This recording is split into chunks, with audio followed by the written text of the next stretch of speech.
Γεια σας, Mike Gaming εδώ και καλώς ήρθατε σε ένα βίντεο όπου σήμερα θα κάνω την ανακοίνωση που έλεγα στο προηγούμενο βίντεο. Δηλαδή στο προηγούμενο βίντεο έλεγα ότι θα κάνω στο επόμενο βίντεο, αυτό δηλαδή, μια ανακοίνωση.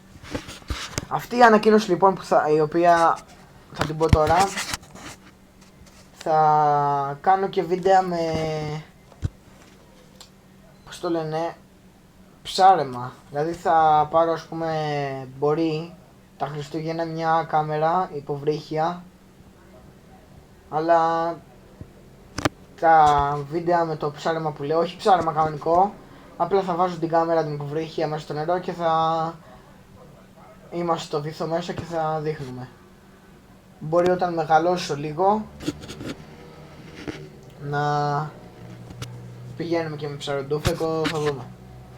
Αλλά τέλος πάντων μέχρι εδώ, δηλαδή από του χρόνου, γιατί θα πάρω τα Χριστούγεννα την κάμερα, από του χρόνου το καλοκαίρι, από το άλλο καλοκαίρι του χρόνου, θα αρχίσουμε τα βίντεο με την κάμερα. Τώρα φέτος, τώρα όπως ξέρετε είναι καλοκαίρι, θα κάνω βίντεο με το κινητό μου, θα την παίρνω λίγο την κάμερα μέσα στο νερό, όχι μέσα, δεν θα το βάζω το κινητό μου μέσα, απλά θα το έχω έξω και θα δίνω και θα δείχνω τη θάλασσα.